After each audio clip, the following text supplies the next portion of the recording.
Bom dia a todos, sejam bem-vindos ao webinar de apresentação do ciclo 2021 do Global Innovation Lab for Climate Finance. Meu nome é Júlio Lubianco e eu queria dar algumas informações iniciais. Esse webinar ele vai ter 1 hora de duração, né, com mais ou menos 20 a 30 minutos de apresentação e, na sequência, uma sessão de perguntas e respostas. Vocês podem já começar a escrever as suas perguntas e podem escrevê-las a qualquer momento na área de chat desse webinar. E a gente vai responder da metade para o fim desse nosso horário. Caso você você fique com alguma dúvida não seja esclarecida, a gente recebe os seus e-mails no lab.cpi@cpiglobal.com. Eu vou postar esse link também no chat para vocês terem acesso e fazerem contato com a gente caso alguma dúvida fique depois desse webinar. A gente também está gravando e vamos disponibilizar depois do evento essa gravação no site do Lab, a gente vai mandar também por e-mail. E com isso eu passo a palavra para a Tatiana Alves, que é líder do programa do Lab no Brasil e vai conduzir esse webinar hoje. Bom dia, Tatiana. Bom dia. Obrigada a todos pela participação. Acho que ainda tem algumas pessoas entrando, mas talvez acho que a gente possa já começar a apresentação do Lab, a apresentação, né, do que a gente faz, os exemplos de casos de instrumentos com os quais a gente trabalhou. Será que eu espero mais um minutinho, Júlio? Acho que ainda tem gente entrando. Eu acho que a gente pode começar, porque já está no horário, né? Então, para privilegiar quem está desde cedo aqui com a gente. Vamos lá, então. Pode virar para a minha página, Júlio?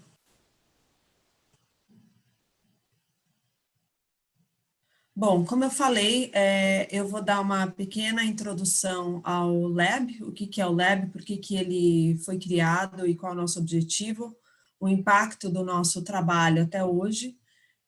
Vou dar uma ideia de estudos de caso, o ciclo desse próximo ano agora para a admissão de ideias e desenvolvimento de instrumentos financeiros para o Brasil, e no final eu vou abrir para perguntas e respostas para a gente esclarecer para vocês o processo como um todo e obviamente, receber propostas de mecanismos financeiros de vocês.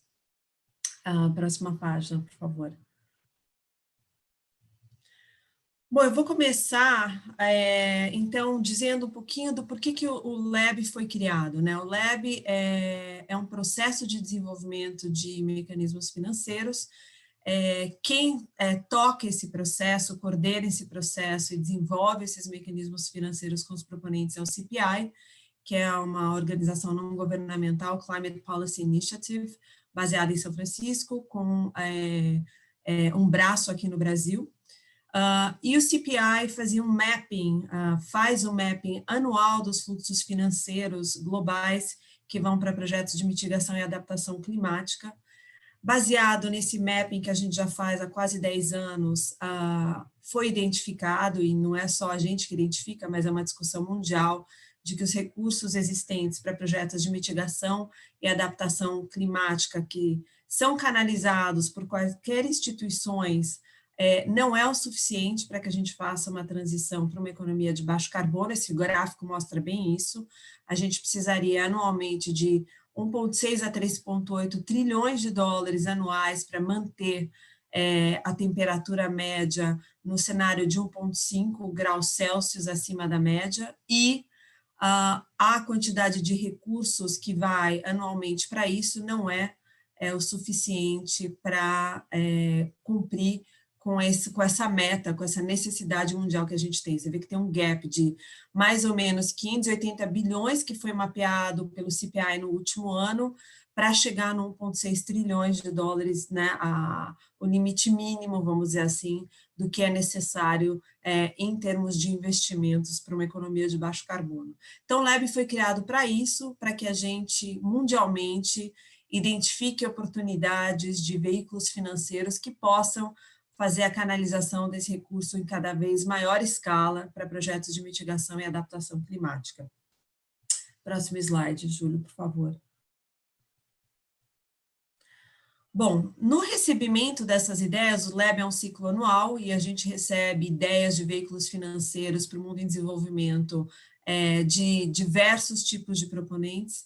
A gente começou a identificar, né, ao longo do recebimento dessas ideias, de que, de fato, existem várias barreiras que impedem os fluxos financeiros de chegarem a projetos de mitigação e adaptação climática no mundo em desenvolvimento, né? Então, aqui, só para vocês terem uma ideia básica, né, 40% do que foi mencionado por esses proponentes que submetem ideias de veículos financeiros para a gente, 40% dizem que os projetos não têm acesso adequado ao tipo de capital necessário.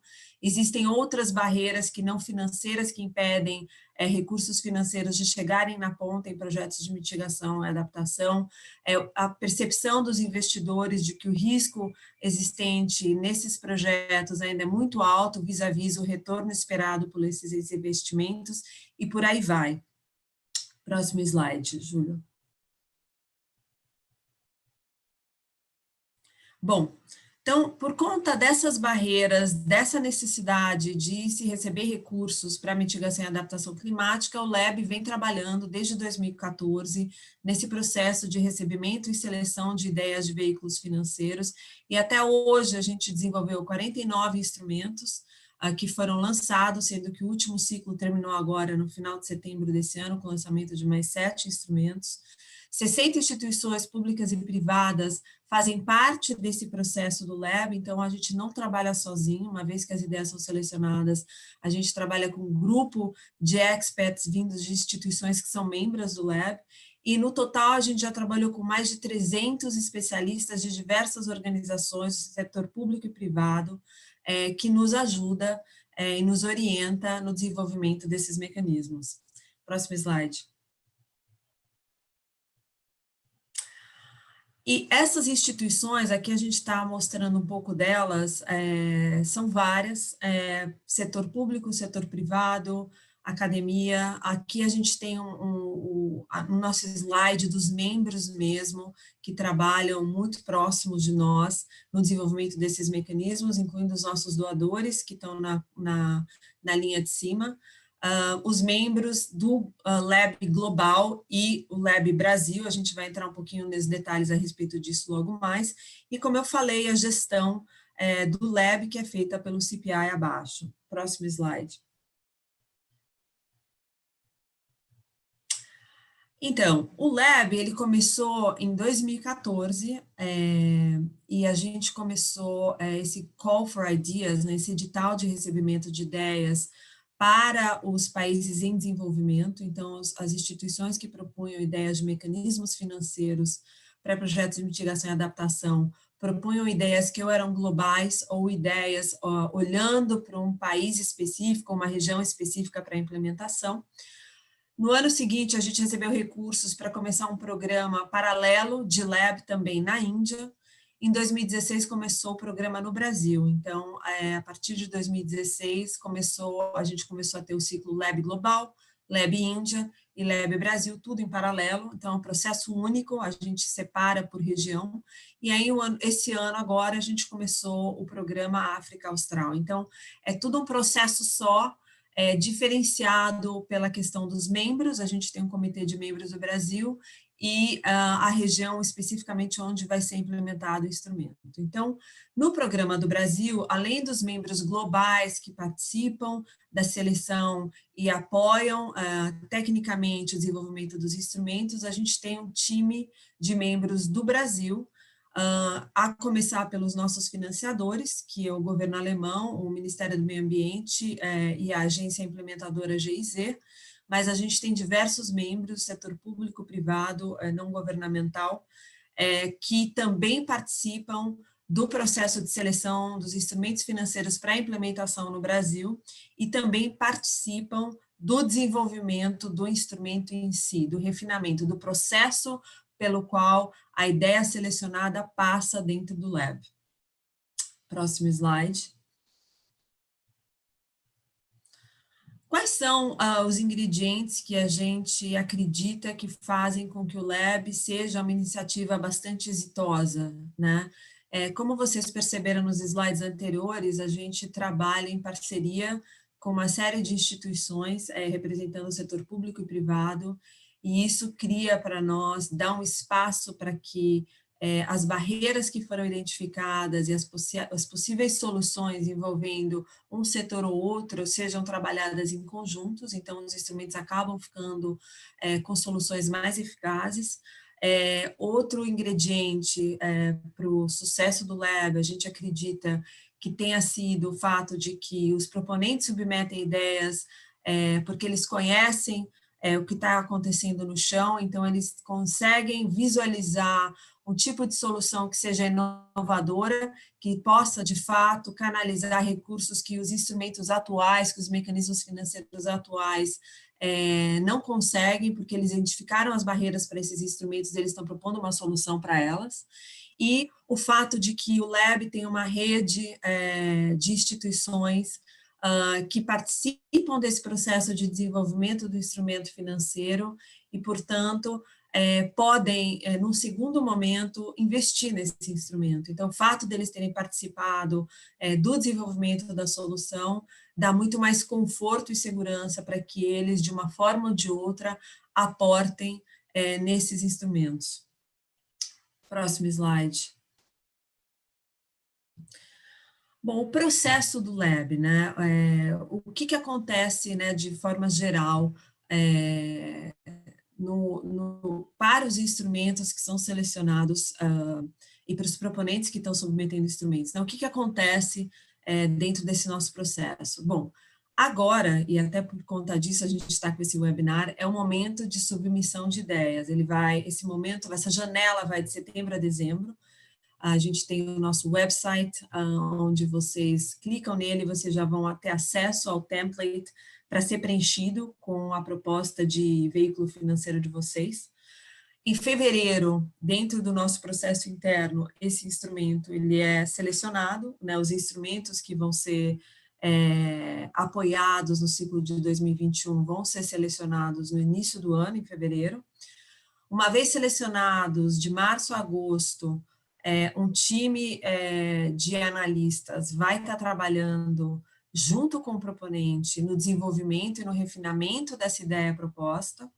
Em setembro, essa ideia é apresentada para os membros do Lab, um relatório final é produzido e é apresentado para os membros Brasil e membros globais, né, dependendo do programa, então estou olhando um pouco mais para o Brasil aqui. E após a apresentação e o endosso dos membros em relação a esses instrumentos que foram selecionados e trabalhados, a gente começa um apoio mais light, mais contínuo, para que esse instrumento, então, saia do papel e, de fato, se concretize. Próximo slide. Bom, o impacto que o Lab gerou até hoje, né, naqueles 49 instrumentos que eu coloquei para vocês antes, que foram desenvolvidos para o Brasil, mas para outros lugares do mundo, Índia, África e diversas outras regiões, os instrumentos, no total, conseguiram mobilizar 2,3 bilhões de dólares em projetos, para projetos de mitigação e adaptação climática. Desses 2,3 bilhões, 370 milhões de dólares acabaram vindo dos membros do Lab, ou seja, aquelas instituições que trabalham com a gente no desenvolvimento desses mecanismos financeiros. E esses 370 bilhões alavancaram 1,9 bilhões de outras instituições que não diretamente trabalham conosco. Do ponto de vista de recurso dos doadores colocados no Lab, a gente conseguiu alavancar, a gente não, né, desculpa, os proponentes que foram contemplados com o processo do Lab conseguiram alavancar 200 vezes o valor de custo do Lab. Próximo slide, por favor. Esses instrumentos todos acabam olhando para diversos setores, né, para diversos, entre aspas, problemas, né, que impedem e que precisam ser solucionados para uma economia de baixo carbono. Aqui está um pouquinho do corte deles, né, aproximadamente 20 instrumentos foram focados na transição energética de energia suja para energia renovável, 20 olharam para questões relacionadas à cidades e transportes, 15 para água, uso da terra e agricultura, 12 instrumentos olhando para mitigação, garantias em relação a riscos climáticos, instrumentos em eficiência energética, em acesso à energia em regiões aqui abaixo, né? 21 para a Ásia, 19 instrumentos olhando especificamente para a África, 18 América Latina, 7 global. Para o Brasil, até hoje, a gente desenvolveu 8 instrumentos focados em Brasil, e a gente vai olhar para os estudos de caso um pouquinho mais para frente. Próximo slide. Bom, vamos entrar, então, na seleção das ideias, né? Como eu falei antes, as inscrições para recebimento de novas propostas de mecanismos financeiros está aberto para o global, para o Brasil, para a Índia e para a África.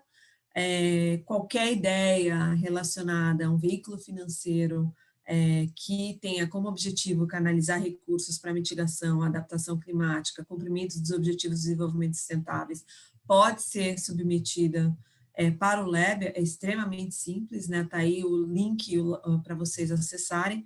O prazo para submissão dessas ideias é 22 de dezembro, então a gente tem um pouquinho mais de um mês para receber essas propostas. Próximo slide.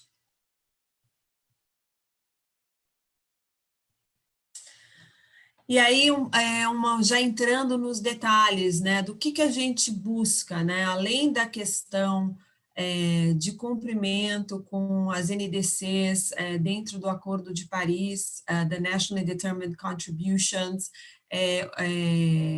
cumprimento com os Objetivos do Desenvolvimento Sustentável, a gente tem critérios bem específicos para as ideias que são submetidas para nós e aí avaliadas e selecionadas pelos membros do LEB, né?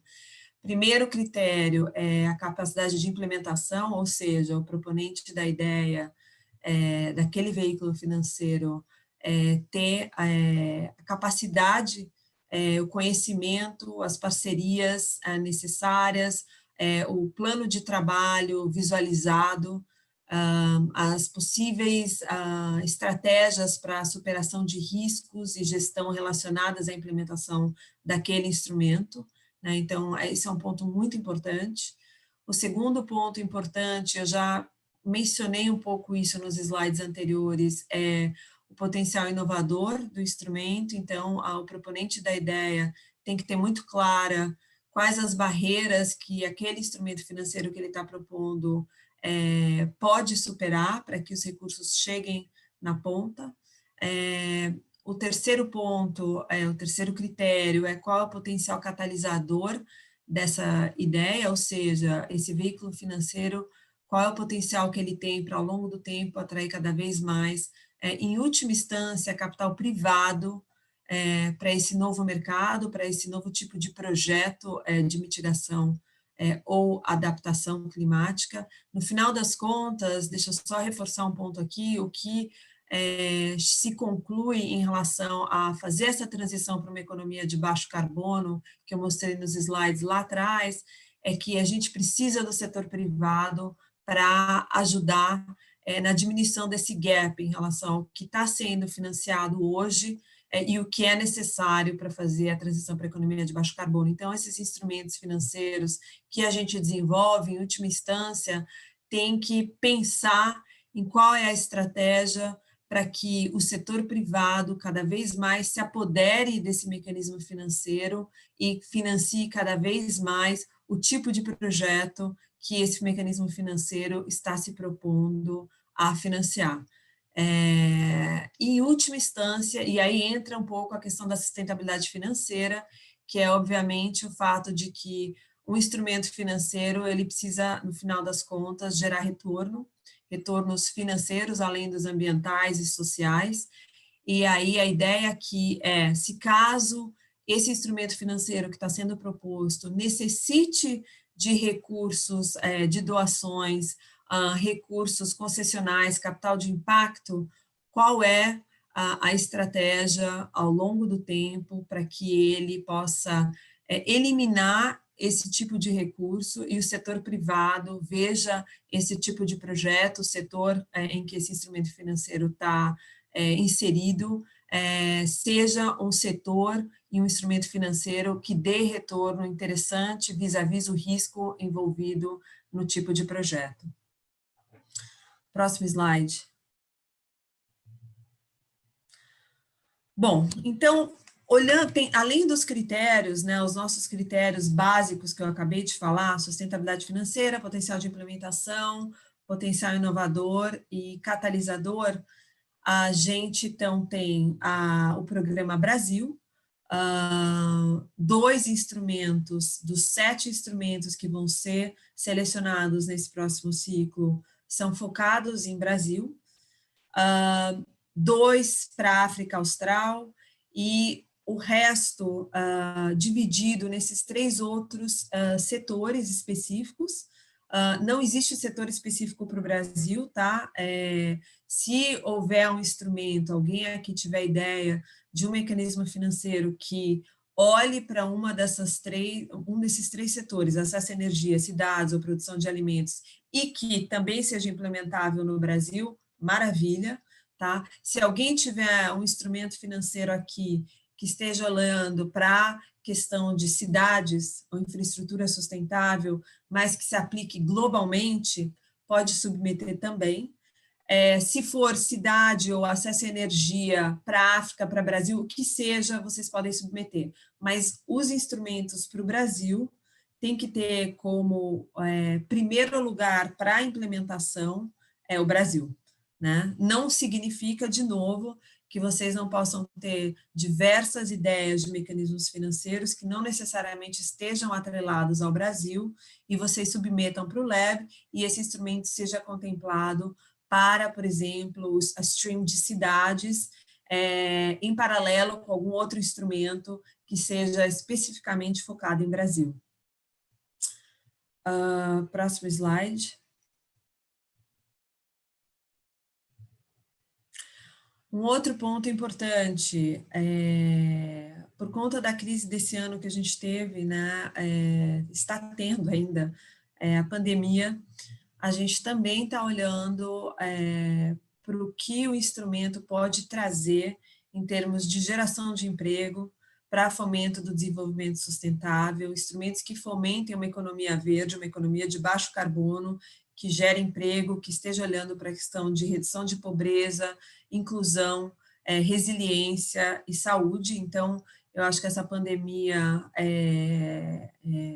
também fez com que o LEB, os próprios membros do LEB, tomassem o cuidado e tenham a intenção da gente também olhar para essas outras questões, no final estão todas relacionadas, mas especificamente no caso do Brasil, para a retomada econômica, né? Como é que esses instrumentos podem contribuir para isso? Próximo slide.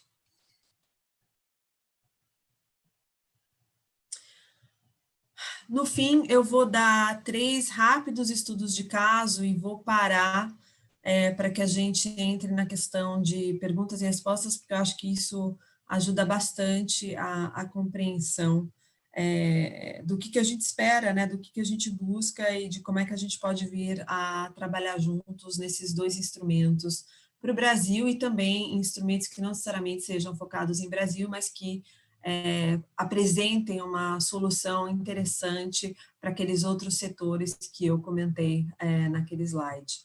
Vamos lá. Primeiro estudo de caso é o FDIC Verde. Esse instrumento ele foi apresentado para nós no ciclo de 2017, e o objetivo é usar o mercado de capitais para garantir o financiamento de projetos de energia limpa e também eficiência energética, com base nos fluxos de caixa das futuras vendas de energia. Na verdade, o instrumento usado aqui, talvez muitos de vocês conheçam, mas foi a adaptação de um fundo de direitos creditórios, um FDIC, para ser usado no financiamento, em Project Finance, no final das contas, né? O desenvolvimento de parques de energia renovável e a utilização dos recebíveis da instalação desses parques e geração de energia elétrica pleiteados dentro do FDIC. O foco inicial do capital que foi mobilizado para o FDIC foi, na verdade, de 300 milhões de dólares, faltam 3 bolinhas aqui, e o papel do LAB foi de ajudar no refinamento do modelo de negócios apresentado pelo proponente, a quantificação das emissões evitadas, os critérios para monitoramento ambiental desse instrumento financeiro e a identificação de investidores concessionais e comerciais dentro da rede do LAB. O tipo de investimento dentro desse FDIC foi de dívida concessional e comercial. Próximo slide. O segundo instrumento tinha como objetivo, tem ainda como objetivo, fomentar a expansão da produção de commodities, especificamente de soja, foi a primeira commodity selecionada pelo proponente, financiar a expansão da soja em áreas já desmatadas e degradadas. Então, criar um incentivo financeiro comercial para que produtores, na hora que façam a expansão de suas plantações, utilizem áreas que já foram degradadas e não mais desmatamento legal. Esse instrumento teve como diferencial justamente isso, né, criar um mecanismo que estimule a expansão da soja para essas áreas já degradadas. O mecanismo financeiro, no final selecionado também, foi um fundo de direitos creditórios, e o papel do LAB aqui foi também de auxiliar no modelo de negócios desse fundo e da plataforma de gerenciamento para que esses produtores estejam em conformidade com os critérios ambientais que esse instrumento se propõe, a modelagem financeira do instrumento e também o acesso a potenciais investidores, tanto do fundo quanto da instituição que foi criada para fazer todo o monitoramento ambiental da produção dessa soja, bem como a transação dessa soja nos mercados internacionais. O tipo de investimento aqui também foi concessionário e comercial no fundo e participação nessa instituição SIM, que foi criada para fazer todo esse monitoramento. O terceiro e último estudo de caso. Um terceiro e último estudo de caso foca no acesso à energia renovável por parte de população de baixa renda. Então, é um instrumento financeiro que inicialmente visa identificar a capacidade ociosa de geração de energia solar e canalizar essa capacidade ociosa de parques solares que existem para condomínios e famílias, domicílios de baixa renda, mas que estejam fora da tarifa social, e, num segundo momento, garantir um investimento em parques renováveis que também direcionem essa energia solar para condomínio de baixa renda, para condomínios de baixa renda. O LAB aqui auxiliou na estrutura financeira do instrumento, a gente fez o refinamento da mecânica desse instrumento, que é uma coisa que a gente também fez nos outros instrumentos também, por sinal, ajudou na criação da base de clientes, ou seja, quem são esses domicílios e onde eles podem estar localizados para ter o consumo dessa energia solar a um preço mais acessível do que usualmente eles pagam, e a identificação de doadores e investidores, de novo, dentro da rede do LAB. O tipo de investimento aqui nesse instrumento que foi solicitado foram garantias, também dívida concessional e dívida comercial. Bom, eu encerro aqui. Vamos parar para começar a escutar perguntas de vocês para que a gente possa esclarecer e receber a proposta de vocês. Obrigada. Só mais uma coisa. Desculpa, Júlio, só mais uma coisa. Eu estou com outros colegas aqui, Felipe e Rosali, que trabalham comigo e com o Júlio, que também podem ajudar aí nas respostas das perguntas que vocês venham a ter. Júlio, por favor, coordena aí. Então, lembrando que todo mundo pode escrever as perguntas aqui no chat, né? A gente já recebeu algumas e a gente vai conversando sobre elas agora, no tempo que nos resta desse webinar, por mais meia hora. Então, sem perder muito tempo, Tatiana, tem uma pergunta aqui da Mirtes Lima, que é a seguinte: os proponentes podem escrever até quantas ideias? Mais especificamente, uma empresa pode escrever mais de uma ideia pelo CNPJ principal, ou ela precisa escrever essa ideia por filial, que tem CNPJs diferentes? É indiferente para nós. Vocês podem submeter quantas ideias vocês quiserem, dentro do mesmo CNPJ, em CNPJs diferentes. O nosso objetivo aqui é realmente trabalhar junto com os membros, ajudá-los com as informações necessárias em relação às ideias, né? O quão inovadora ela é, quanto ela tem de potencial catalítico. Então, para a gente isso é indiferente. Quanto mais ideias vocês tiverem, melhor. Lembrando que, né, um dos outros critérios que a gente olha com muito cuidado é a questão do potencial de implementação também, né? Então, o quão avançada essa ideia está, né? O quanto vocês já pensaram num plano de trabalho, identificaram parcerias, de repente tem investidores já interessados em aportar recursos nesse veículo financeiro, uma vez ele estando mais estruturado, a identificação de potenciais gestores ou implementadores desse mecanismo financeiro. Então, assim, o CNPJ, no final das contas, acho que é o que menos importa. O que importa mesmo é a robustez da ideia. E não precisa ter um CNPJ, né? Pode ser uma inscrição individual também, né, Tatiana? Não precisa necessariamente estar associado a uma empresa que já exista. Não, mas você precisa ser algum tipo de pessoa jurídica. Qualquer instituição, vamos dizer assim, instituição que vá submeter uma ideia, precisa ser algum tipo de pessoa jurídica, né? Uma pessoa em si já é um pouco mais complicado, porque eu acho que ela cai dentro da questão da potencial para implementação, né? Uma pessoa com uma grande ideia, mas que não tem as parcerias feitas, não tem, né, o instrumento como um todo mapeado, fica um pouco mais complicado. Então, se essa pessoa, na verdade, ela já tem uma ideia muito concreta, ela já conversou com instituições que estão interessadas em participar do desenvolvimento e implementação dessa ideia, talvez seja mais interessante essa pessoa submeter a ideia através de algum CNPJ, de algum desses parceiros que vão participar do processo de implementação. Uma pergunta agora da Laura Lorenzo. Ela diz o seguinte: é possível apresentar ideias para serem implementadas, pelo menos numa primeira fase, para validar a ideia com pilotos na Europa?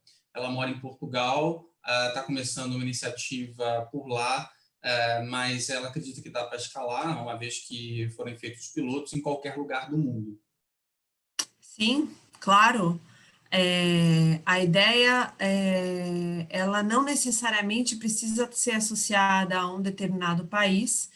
Eu acho que a ideia de que você tenha uma proposta que especifique o país para a implementação dela é justamente porque você já tem um conhecimento daquela região, você já tem as instituições que vão implementar aquela ferramenta financeira, mas muitos dos instrumentos com os quais a gente trabalhou, por exemplo, seguros, né? Não necessariamente ele é um instrumento específico para uma região. A única coisa que eu vejo, e aí isso não impede a ideia de ser submetida, mas talvez ela seja seja mais fraca, vamos dizer assim, em relação a outras ideias, de que você ainda não tem,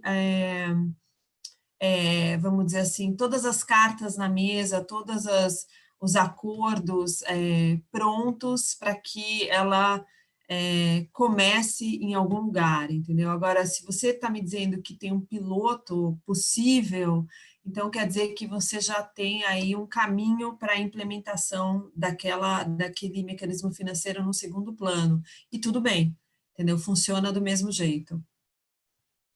Uma pergunta agora, outra da Mirtes, né? talvez seja mais bem direcionada para a Rosalie, que é sobre o formulário de inscrição. Ela já tentou entrar, viu que é por etapas, e é um formulário bem longo, né? E ela quer saber se ela pode salvar só quando finalizar, ou se ela pode salvar por etapas para ir reavaliando e continuando depois. Sim, é possível sim ficar salvando por etapa. Normalmente, esse formulário salva automaticamente. Daí, indo e preenchendo o formulário, salva automaticamente. Daí, por etapa, normalmente eu acho que é isso. Se dá alguma coisa não dá certo, você pode contatar a gente, porque sempre tem essas probleminhas técnicas, mas normalmente dá para fazer isso sim. Legal. E uma pergunta do Gustavo Cherubino agora. Como vocês recepcionam ideias quando quem lidera é o poder público municipal? Sem nenhum problema. A gente recebeu já várias propostas do setor público, acabou que nenhuma especificamente foi selecionada. Por outro lado, alguns instrumentos com os quais a gente trabalhou envolveram o setor público, eles não lideraram o processo com o LEB, né, e não foram a contraponta nossa no trabalho do desenvolvimento dessa instituição. Você está perguntando por qual motivo não foi selecionado instrumento submetido pelo setor público?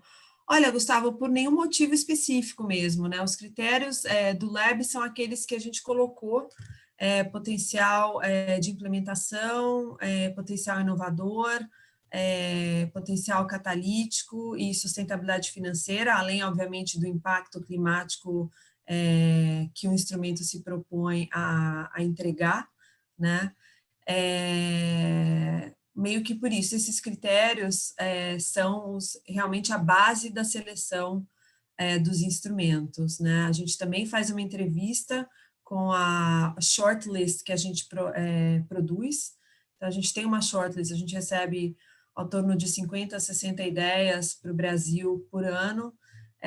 Dessas 50 a 60 ideias, a gente prepara uma shortlist de mais ou menos 20 ideias, e essas 20 ideias são, então, apresentadas para os membros, e aí os membros em si selecionam os 2 finalistas, né, os membros do Brasil em primeira instância, e depois os membros globais em segunda instância, e eles usam esses 4 critérios mais o impacto climático, né, e agora o impacto que a ideia pode vir a ter também na geração de emprego, retomada econômica e tudo mais. Agora, para a gente seria muito interessante receber uma ideia do poder público que pudesse, no final, ser selecionada, acabou ainda não acontecendo.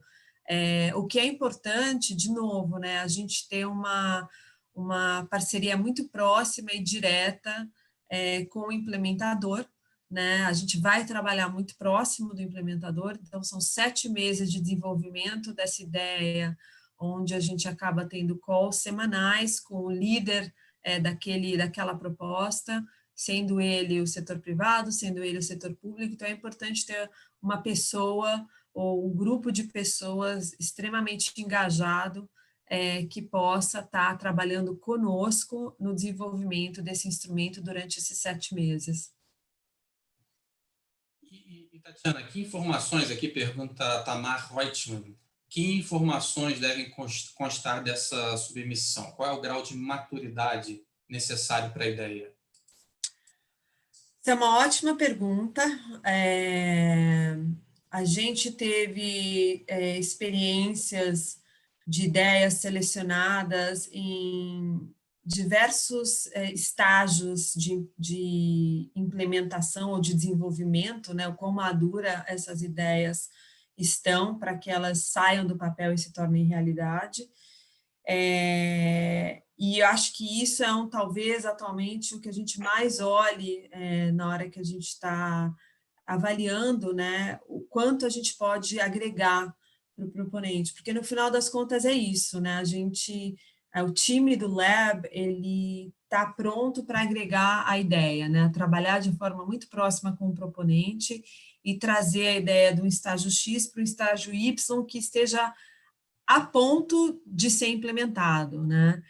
Então, eu diria que as ideias que aproveitam mais do processo do Lab são aquelas ideias que já identificaram um pipeline de projetos, né? Isso é muito importante. Então, esse veículo financeiro, para quem ele vai canalizar recursos? Quem é esse pipeline, né? Quem são esses projetos, né?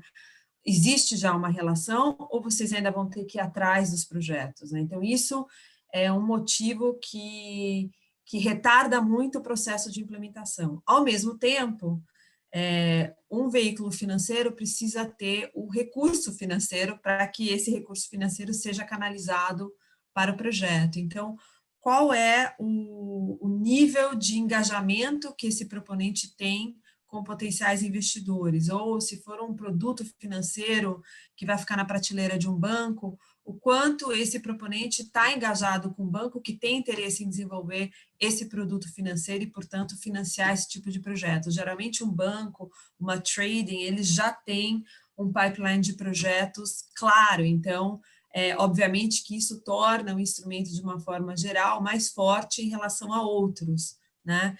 Então, acho que é interessante o proponente conhecer o problema, conhecer quem vão ser, que instituições, que projetos vão ser os tomadores desse crédito, desse financiamento ou desse investimento, e saber e ter uma relação já, não necessariamente uma garantia, um commitment de investimento, mas já ter uma relação, uma entrada com investidores âncoras, né, com instituições que, uma vez o instrumento formatado, redondo, né, encaminhado do ponto de vista jurídico, do ponto de vista de gestão, já tenham sinalizado o interesse em participar do instrumento, porque aí essas instituições também participam, de repente, do processo de desenvolvimento do instrumento, já endereçam as suas questões durante o processo do Lab, para que, após o processo do Lab, esse instrumento saia mais rapidamente do papel.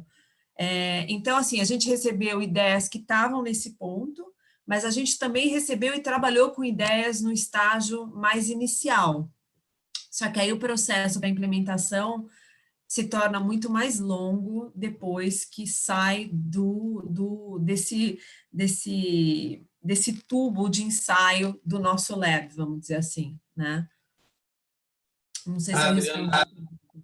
Adriana Abelhão pergunta se podem participar mais de um CNPJ num projeto. Eu já respondo, pode sim. A gente tem vários exemplos de parcerias entre organizações e empresas. Mas tem outra pergunta da Adriana, Tatiana, que de repente você sabe responder melhor. Os recursos são doados ou os investidores exigem retorno financeiro? E qual seria esse retorno financeiro? Olha, cada instrumento, se eu entendi bem a pergunta, cada instrumento é um instrumento, né? Então, a maior parte das ideias de instrumentos financeiros que a gente recebeu acabam demandando recursos tanto de instituições que doam, né? Por exemplo, assistência técnica, né? Então, você quer capacitar potenciais tomadores de crédito para que eles entendam o que é um fluxo de caixa, para que eles entendam, né, como é que funciona tomar um empréstimo numa instituição financeira, pagar esse empréstimo, né, quais os documentos que eles precisam ter para acessar o crédito e tudo mais. Então, o instrumento financeiro que se propõe a financiar esse tipo de público é um instrumento financeiro que talvez demande também um fundo de recursos oriundos de doação para dar assistência técnica financeira para essas instituições. Então, a gente teve, nesse último ciclo, 2 exemplos de veículos financeiros que foram atrás de recursos de doação para assistência técnica, foram atrás de recursos concessionais, ou seja, instituições bilaterais e multilaterais que financiam projetos que a gente chama greenfield, né, para você desenvolver aquele mercado, é um mercado que ainda é percebido como um mercado de risco para investidores comerciais, e foram atrás de investidores privados que acabam assumindo o risco menor desse tipo de operação. Então, depende muito do tipo de instrumento que você quer, qualquer tipo de instrumento é válido desde que ele, né, se propõe a superar um tipo de barreira, e não há problema nenhum se esse instrumento vai necessitar de doação num primeiro momento, vai necessitar de capital concessional também num primeiro e num segundo momento, mas aquela questão que eu coloquei da sustentabilidade financeira, né? Qual é a estratégia que o proponente vê como sendo a melhor estratégia para ser incorporada no desenvolvimento e na implementação desse instrumento, para que esses recursos concessionais e doações sejam phased out ao longo do tempo? Não sei se eu respondi a pergunta. A dúvida agora, Tatiana, do Thiago Martins de Dantas. As ideias a serem selecionadas seriam ideias de mecanismos financeiros para investimentos em tecnologias, ou o LEB também financia diretamente uma ideia de tecnologia que resolve um problema ambiental? Não, o Lab, ele não investe recursos nas ideias, ele investe o capital humano. Então, o que o Lab disponibiliza, né, durante os 7 meses do desenvolvimento da ideia e depois no apoio à implementação desse instrumento, pós-endosso dos membros do Lab, é o capital humano, é a nossa rede, é a nossa possibilidade de desenvolver material para que essa ideia saia do papel, conexão com investidores, um olhar mais apurado no segundo momento em cima do modelo financeiro. A gente não aporta recursos nas ideias, tá? O que a gente contempla os proponentes selecionados é com o nosso trabalho, tá? E, em relação à questão de tecnologia, se esse instrumento financeiro tem como objetivo financiar o desenvolvimento de uma tecnologia que vá gerar mitigação ou adaptação climática, sim, é um instrumento que está dentro do escopo de interesse do LEB. Deixa eu responder aqui uma pergunta do João Paulo Oliveira. Ele quer saber onde é que a gente pode ter acesso a propostas modelo na íntegra para usar como benchmark. João, a gente não disponibiliza os formulários de inscrição que os proponentes nos enviaram, mas você pode conferir no site do LEB todos os documentos que a gente produz, a análise e o resto do material sobre cada um dos instrumentos que passaram pelo programa. Então, acho que ali você tem uma noção bem boa dos elementos que compõem ou que a gente deseja que componha uma boa proposta. Tá? E só rapidamente aqui, Gustavo, que pergunta sobre a gravação. Sim, Gustavo, a gente vai disponibilizar essa gravação, sim. Hoje à tarde, no máximo amanhã de manhã, eu estou enviando essa gravação para todo mundo que participou hoje do webinar. Uma pergunta agora, Tatiana, da Laura Lorenzo, né? Você mencionou sobre o engajamento de outras entidades no projeto, pipeline de projetos, né? Como ela pode demonstrar esse engajamento na proposta e como fazer isso no formulário? Olha, nós não somos, estou pensando aqui nos anos passados daquele projeto Petrobras, que recebia propostas também para doações, né? No caso desse, eu não lembro, PPS, eu esqueci a sigla da Petrobras. E aí você tinha que demonstrar com um acordo por escrito que você tinha parcerias e tal. Se você tiver esse tipo de documento, torna a ideia mais forte, né? A gente, como eu falei, a gente ranqueia as ideias naqueles 4 critérios que eu mencionei. Aliás, Júlio, se quiser, de repente, dá para deixar, que eu estou falando, né? Mas seria legal deixar aquele slide com os critérios de seleção.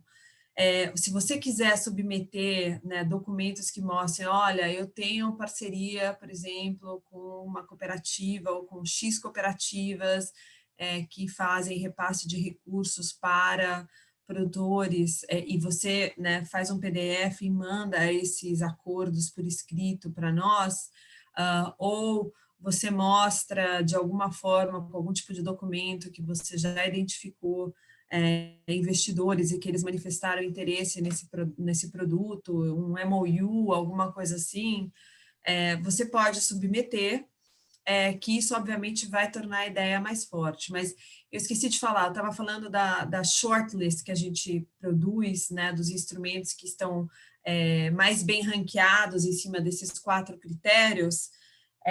Essa shortlist, ela vai para os membros do Lab, que aí vão diminuindo o número de ideias para serem as finalistas, e essas finalistas são entrevistadas por nós, né? Então, os proponentes das ideias finalistas, a gente entrevista eles para a gente justamente ter um senso melhor e cada vez mais apurado do estágio daquela ideia, do quão bem preparado é o proponente, do quão já bem estruturado e com as parcerias corretas ou não,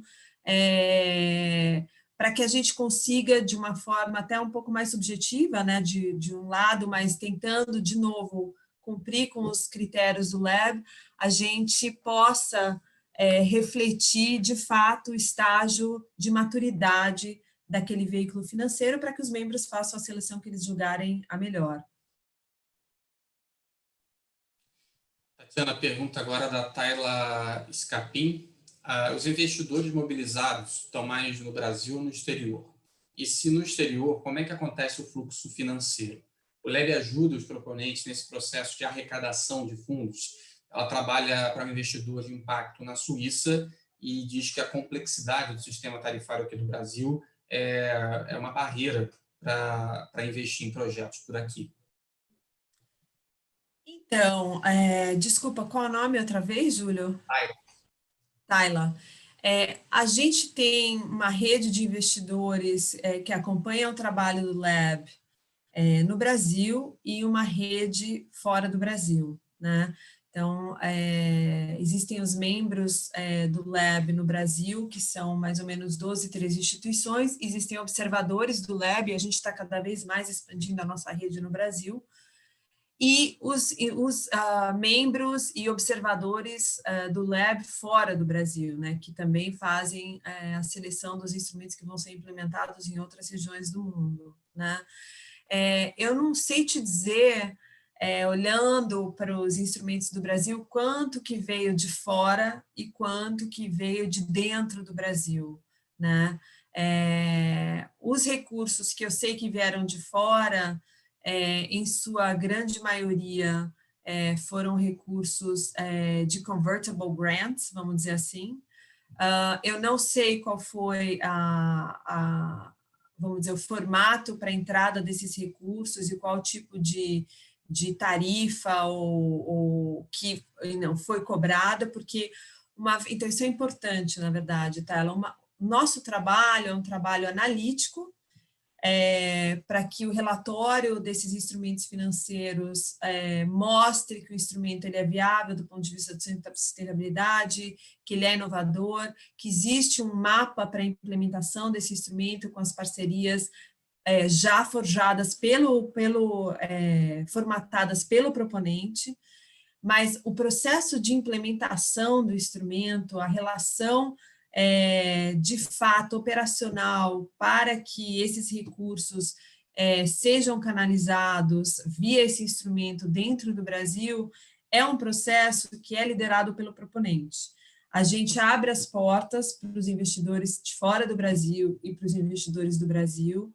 Se o proponente precisa do nosso apoio acessório, a gente vai dar, né, uma vez o instrumento endossado pelo Lab, esse relatório sendo produzido, mas essas questões mais específicas, né, de como é que os recursos entraram ou não entraram, isso é um processo que, em última instância, é liderado pelo proponente e pelos investidores.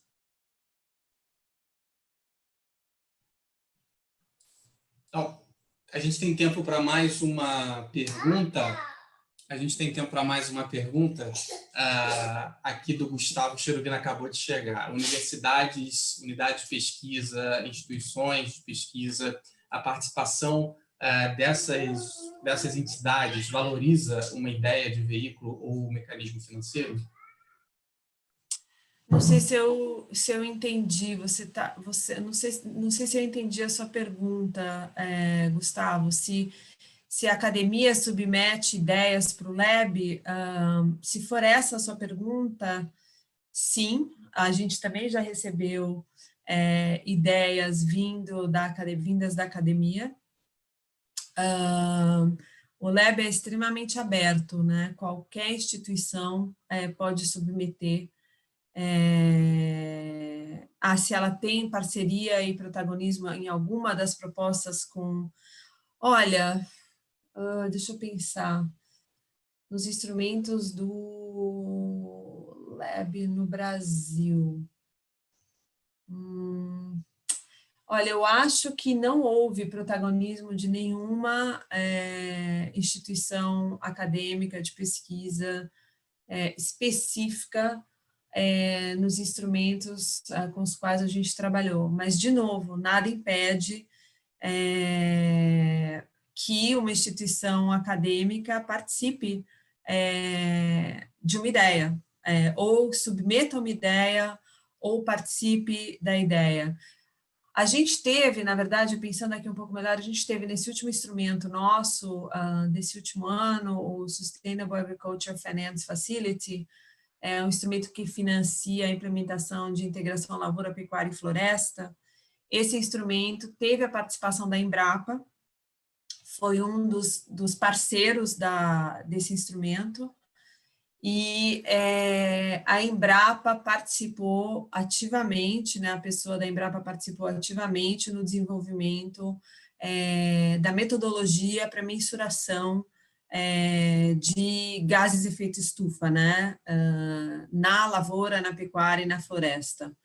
Então, assim, eles, enfim, é uma instituição de pesquisa, eles participaram e desenvolveram a metodologia para o instrumento fazer a mensuração de mitigação de gás de efeito estufa.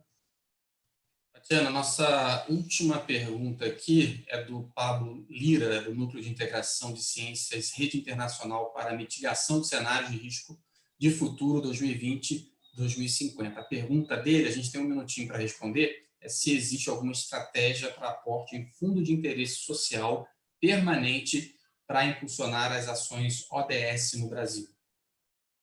Olha, a gente não tem isso. O que a gente tem é a possibilidade de contribuir tecnicamente para que se desenvolva um fundo nesse sentido, Pablo. O nosso trabalho é de receber essas propostas, né, desses tipos de fundo, e trabalhar junto com o proponente para fazer o refinamento desse fundo para que ele, de fato, saia do papel. Então, assim, a estratégia tem que vir dos proponentes para o desenvolvimento desse tipo de veículo financeiro, e se você tiver algum tipo de ideia, né, já aí matutando no forno para isso, vai ser um grande prazer poder estar ajudando no desenvolvimento de um veículo como esse. Bom, gente, com isso a gente chega ao final do nosso webinar. A gente conseguiu responder todas as perguntas que apareceram aqui no chat, mas a gente tem certeza que, por experiência própria, que vão surgir outras perguntas no momento que vocês estiverem fazendo a submissão, o preenchimento do formulário. Então, vocês podem entrar em contato com a gente a qualquer momento, por e-mail, através das redes sociais, embora a gente prefira por e-mail. Esse webinar ele foi gravado e a gravação vai estar disponível para vocês em até 24 horas. Vocês vão receber um e-mail com o link para assistir, caso vocês queiram compartilhar com alguém ou assistir de novo para ter como referência na hora que estiverem preenchendo o formulário. A gente fica aqui esperando para receber as ideias de vocês. Tatiana, obrigado. Até a próxima. Obrigada a vocês, obrigada a todo mundo, e fiquem super à vontade para mandar e-mail para nós, para a equipe toda, para esclarecimento de dúvidas. A gente está super à disposição para ajudar vocês na submissão das ideias que vocês venham a ter, tá? Pode contar conosco. Obrigada a todo mundo.